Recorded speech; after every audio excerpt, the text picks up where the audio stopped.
Hello and welcome to Tech Talks and Soul Walks with myself, Julie Kubiak.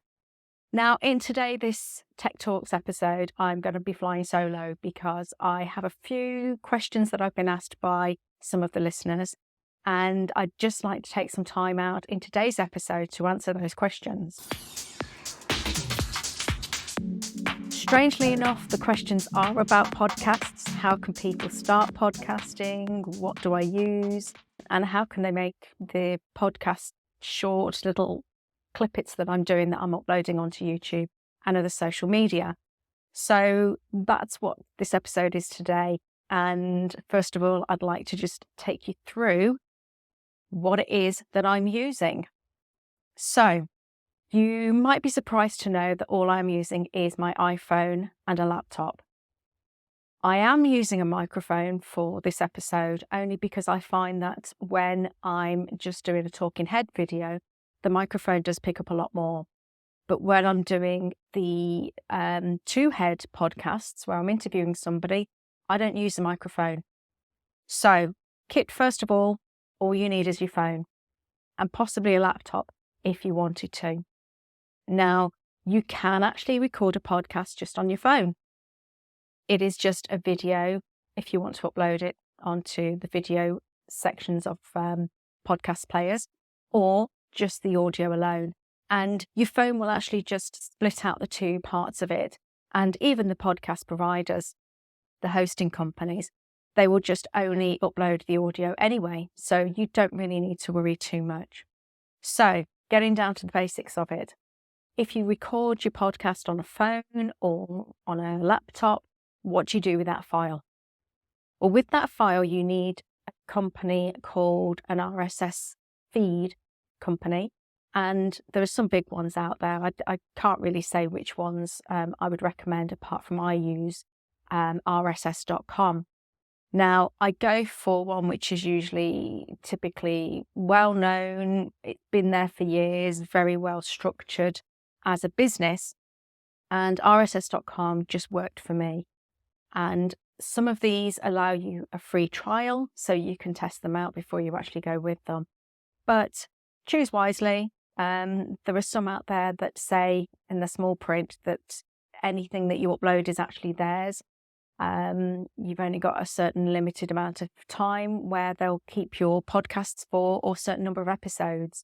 So just be on the lookout for little things like that. Because even though you think that you might just want to do a podcast and might only estimate doing 6 episodes, if like me, I only plan to do 6 really as a trial, and it's really just become a lot. I've lost my words. It's blown me away is what I want to say, because I have had some good feedback on it. So the recording, and then you have to upload it onto rss.com. Now, you can take it one step further, and obviously with my IT background, I always have to just dive straight in, learn everything about what I'm doing, know the ins and outs, and this next stage could be something that you want to do, but it isn't necessary for a basic podcast, especially if it's just like a talking head one. But I researched how I could do podcasts, and when I was doing the research last year, I picked on Descript, and Descript was the market leader for me. It ticked all my boxes, but Descript predominantly is sold as a video editing software for people that wanting to edit the transcription. So that may sound technical. Let me break it down. So when you have a video and you upload it into Descript, a document appears which is the video, the actual visual video part of it. And then on the left, it transcribes everything that has been said. That is voiceovers. That could be if you're talking to somebody else. But what it does is it creates a Word type document, a word processing document that you can then edit. So if there's lots of ums and ahs, it can go through and it can delete those out. If you decide that you want to remove the first paragraph or the first 10 minutes, you simply highlight it and press delete. There is no need to know full-on video editing, and this just takes it to a whole different level. Now, when doing video podcasts with an interviewee, so somebody the other end of the phone, let's say, what Descript has now done is they have partnered up with another software business. I think they've bought them out, and it's called Squadcast. And SquadCast is similar to Zoom and Google Meet, but what it does is it is a specific piece of software for videos and video editing at the end of it. So SquadCast and Descript are now working together. It's the same business, basically. So you only pay for one subscription, but you get access to the two different pieces of software. So the video element, when I'm doing the interview with somebody else, SquadCast is where I actually go in and it allows me to send an invitation to that person. I can also check their audio quality. I can change the settings on their phone. So if they've set it to like 4K, don't really need that for a podcast, I can amend those settings there. But the beauty of it is, once it's downloaded from each of the devices, so my device and their device, it uploads it onto the cloud, so onto a server somewhere. And then I can download it, I can edit it and do with it whatever I so wish. Another thing with Descript is that you can highlight text and you can create a mini document from it, or as Descript call it, a composition. So I can create my YouTube shorts from it. So when I go through the word processing side of it, I go down and I see a chunk of text that is in there that makes sense, that I could make into just a short form piece of content, highlight it, create new composition, and there's my YouTube short that's already created. Descript also, because obviously it has transcribed everything that you have said, it makes it so much easier to put captions on it. And just with one click, you've got captions straight away onto the document. So without going into it, this is not obviously a training session, this is just saying what I use, but you can start to see that Descript has taken my podcast to a whole new level with the shorts and the subtitles or captions. And then it just means that I can switch it from horizontal to vertical, and there's a whole load of shorts straight away from it. Now, apart from using the mobile phone, whichever one you want to use, and or using Descript, the only other thing that I use is a microphone. And today I have got a microphone in here only because I use the DJI mic if I'm doing solo video recording. When I do an interview video, there is no need for me to use the microphone, believe it or not. It just uses my phone's microphone or my laptop's microphone, and that's it. Another reason I do that is because of it hogging my network. And I found that when I was connecting in a wireless microphone, which obviously isn't ideal when doing a podcast, there was lag and there was glitches in it, and I didn't like the quality that it was giving. And the person at the other end of the video kept saying that the noise was off, it wasn't syncing up at their end. So it just made a lot more sense to literally use my phone, use my laptop, and use the microphones within them while recording the podcast. Now, the next thing that people have been asking me is, how do I actually create the YouTube shorts and distribute them? And as I've already said, Descript has helped me to do that because it allows you to create new compositions from what you've actually recorded into like little bite-sized manageable chunks. And once I've saved them, downloaded them onto my phone or my computer, I can then upload them onto anywhere. So I could upload them onto YouTube, I could upload it onto TikTok, I could even upload it onto Instagram and create a reel if I wanted to. So the beauty of it is that it is your piece of content. You can then brand it how you would want to, and then upload it, schedule it as and when you feel fit to do that.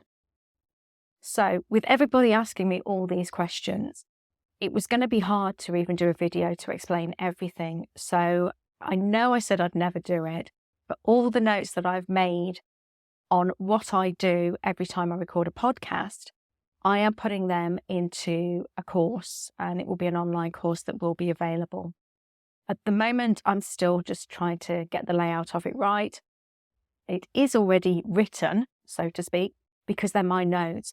But obviously, my notes aren't going to make any sense to somebody that has never used Descript or never thought about creating a podcast. So predominantly, the course will be from literally startup, if they're wanting to start a podcast, all the way through to bits and pieces about how you can tweak certain things, like doing branding on your short compositions on Descript. So all that is coming soon. So please bear with me while I'm doing it. I do have a critical illness. That is my disclosure here. I am ill. I haven't been great recently, but I am getting better. But just bear with me and I will get those notes into a PDF file so you can actually download, and you too could be creating your own podcast. One of the courses is how to do just YouTube Shorts. So we're not talking now about if you've recorded a podcast. We're talking now just if you want to get onto YouTube. And a lot of people have been asking me, based on the fact that I'm on the YouTube Shorts Partner Program, how can they create YouTube Shorts? Now, it is very simple. And with that course, what it will do is it will talk you through every single step on how to film, edit, and upload your YouTube short. Also as well, once you have it recorded, it's your piece of video. It's your video. And you can then choose wherever you decide to place it on social media. You might want to put it onto Instagram. You might want to put it on your website. It's entirely up to you. But once you have that recording, then it's yours, and you can then distribute it as and when you so desire. So there's nothing stopping anybody from creating YouTube Shorts. It's just that bit of knowledge or that bit of confidence, really, to know that you can do it and it's not as hard as it looks. And trust me, once you get used to it and you start creating a few, you'll realize how easy they actually are. You don't need any particular software. You don't need any particular phones either, because YouTube make it so easy. You just film on your phone and upload it direct into YouTube. One step you do need, which again is something that people have been asking me about. So sorry if this sounds like it's a bit disjointed and not in order, but people have been asking me, how do I know if I've got a Google account? Okay, so I will answer that now. If you've got a Google account, if you go onto YouTube, usually that is in the top right corner, you should see a little avatar, your head or something, your name, something up in the top right corner, which is like a sign in. If your name is already up there, and if you've already got a Gmail account, yes, you've probably got a Google account. You just then need to create a YouTube channel. If when you go into YouTube, it asks you to sign in, maybe you don't have a Gmail account, or maybe you don't have a YouTube account. Now, the benefits of having a YouTube account are obviously multi-level, really. The first one being, for me, if I'm watching a video and I like the video that I'm watching, I like to subscribe to that channel. I like to go in and see if there's any other videos, and then it actually keeps track of the history of the videos you've watched. So to give you an example, the other day I was watching a video on, it was a Ninja Foodie video, and I couldn't remember the settings and I forgot to write them down. So I went back in the history, remembered I'd watched it on a Saturday, could see straight away that that was the video that I'd watched, didn't have to go and search for it. But if you don't have a YouTube account, a YouTube account or a Google account, it won't store your history. It also won't allow you to subscribe to channels. And I'm not sure if you can actually like videos either if you don't have an account. Don't know, because I've always had a Google and a YouTube account, but then hey, I am a techie person, so why wouldn't I have always had a Google account? But yes, so to create your own Google account, if you log into Google in any way, shape or form, and if you then type in YouTube, and if you have your little tiny head avatar up in the top corner, you've already got an account. And if you then just try, just as a tester, if you go and search for my YouTube account, my YouTube channel, which if you're not on YouTube or you're watching this and you're just listening to it on a podcast, try it out, go and find me and hit subscribe. If you can subscribe, thank you. Thank you in advance. And if you can't, then it means that you do need to go and set up a Google account. Now, one thing I don't do anymore, unfortunately, is I don't build websites. I haven't really ever built websites for other people. I have done it for friends, but it's not something that I like to do. I can do it, and for me, obviously, it is very easy, but I may put together a course on how you can build your own website. I do think, this is just my personal opinion, I think more and more people are moving away from websites, and it's not about creating apps. What I'm saying is, I don't know whether or not a website is now relevant. Traditionally, websites were a place to host the information about your business or about yourself or your blog or whatever you were doing. And that's great. But now with social media, it's as though the two have kind of become the same thing. So everybody posts on social media. You can have your links on there to different places. You don't necessarily need to have a website. Businesses like to have a website because they do like to have a presence on Google. And again, this is why you do need a Google account, because if you are a business and you want people to find you, you need to be on Google and be searchable. So because a business has a website, it gives them authority. But as a person, yes, you might run a business and might want to show certain offers and things like that. But there's other ways these days of getting your information out there to certain people. There's collecting emails and having email marketing. You could be doing collecting information via Instagram, Twitter, TikTok, whatever it is that you're actually doing. You don't necessarily need to be pushing that information through a website. You can collect the information through MailChimp, let's say, and then it then sends out emails for you. So depending on what you actually need, things have changed so much within IT that the way that I certainly used to work has changed as well. So these days, like I say, you could get away with having just a YouTube channel and maybe just Instagram or TikTok, whichever way you want to go. Your business, yes, you might want to have a website, but does it really need all the bells and whistles that a website would have given you when there's much better options elsewhere? Now, what I'm trying to explain is you need to think of a website as a marketing poster. So in its basic form, it is just literally a showcase that you have that domain. It's then the information you put on that website that makes it necessary, let's say, within a business. If you just put on there your telephone number and how people can contact you, fine. There are other ways that they could get that information, and a lot of people do revert back to Facebook for things like that. If, on the other hand, you sell products, yes, you could have them on your website. But again, there's other platforms that you could be selling your products on. You don't necessarily need a website.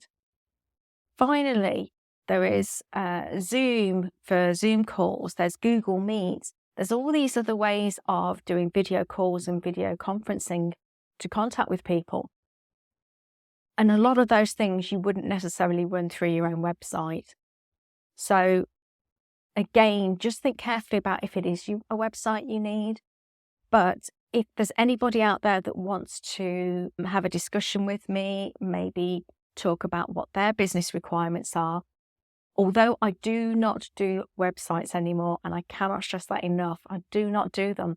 It doesn't mean to say that I'm not here for you if you want to reach out and we can just have a call and we can discuss your business needs, your business requirement, and I can suggest places for you to look, suggest software to use, or suggest different ways of getting to what you want to achieve without having your own website. Because trust me, once you get a website, you have to keep renewing that domain. You have to keep on top of that website. What if the website gets hacked? I had this a couple of years ago. I had malware all through my website, and it wasn't even a WordPress website. And I had to pay to get it cleaned and to get it all sorted and back on. And even when they rolled back, it wasn't as simple as just rolling it back. It was gone through the whole of the server. And it was a hell of a nightmare. It was the most stressful time I've ever been through with my business. And my business is still a hobby, in case you didn't realize. My business isn't making any money because of situations like that where I've had to pay out thousands of pounds.